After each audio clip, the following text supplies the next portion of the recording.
And on the phone, we have Caitlyn Henderson from Healthy Lifestyles Australia. G'day, Caitlyn. Hello, how are you? We're fine, thanks. And now I know what you are. You're an APD, aren't you? Correct, yes, accredited practicing dietitian. Hey, that sounds much better than just saying dietitian, nutritionist. You know, accredited just says it all. Yes. Well, we're qualified people. Good on you. And there are a stack of you because you also do continuing education, just like vets and doctors and that. It's not like you just get a rubber stamp and that's it forever. You have to keep working at it. Yeah, that's right. So we've got to do about 30 hours a year of CPD, so continuing professional development, which we log and report. So we're always learning and always trying to improve our skills. Well, that's fantastic. And that's exactly what vets do as well, and vet nurses and all those sort of people, and doctors do it as well. But yeah, interesting. All righty. Now, look, on our continuing mission for me to lose weight, we've been doing a little bit of research, and thanks to you and your information as well, regarding meal size portions, portion size, chewing. I learnt something recently about chewing 20 to 30 times, putting the fork down in between, enjoying the meal. What's that got to do with weight loss? A couple of things, I suppose. The chewing is a really interesting one. There's a few good articles on the amount of times we chew and how much food we actually consume. If you chew many times between mouthfuls of food, we tend to eat less food at the meal. We're less likely to overeat.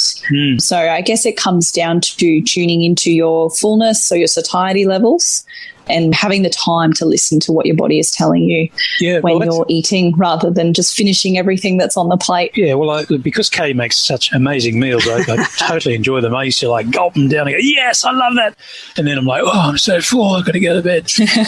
But now the meals are still great, but what we're doing is I'm chewing, let's say we've got a piece of chicken or something, I'm chewing it 20 times, 30 times, depending. If it's just peas or a soft veggie, then it's, maybe 15 times. It doesn't matter about the amount. The point is take a mouthful, a small mouthful, and chew and then move on. And I should point out that Brian is an aspiring drummer, so instead of just counting, he sort of beats the counts. Oh, that's different. I wonder if that has an effect as well. You could use that. Yeah, absolutely. But listen, he's a happy boy. But I'm thinking fluid intake, because BP has increased his fluid, which is great. Yeah, I'm up to nearly 3 litres a day now, yeah. But are there particular foods that people should be putting in their fridge to have that lovely stack of lovely supplies? Because it can be tricky, It's easy to put dry foods in the cupboard and in the fridge, maybe, ice creams.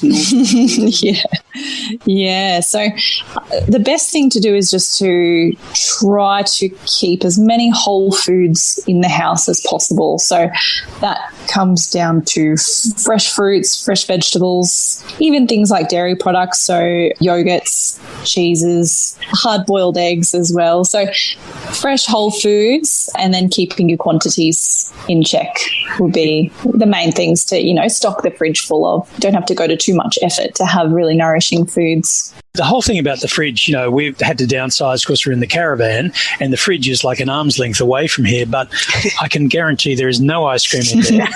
No ice cream. No, there's not. Frozen grapes. Frozen grapes are great. Oh, good. Yep. Yeah. And definitely yogurt and stuff like that. But we're still learning, so we still need your help, please. Thank you very much for joining us this week. Caitlyn, we really appreciate it. I've learned so much today, and I'm sure we can learn more in future, but thank you very much. No worries. Thank you for having me.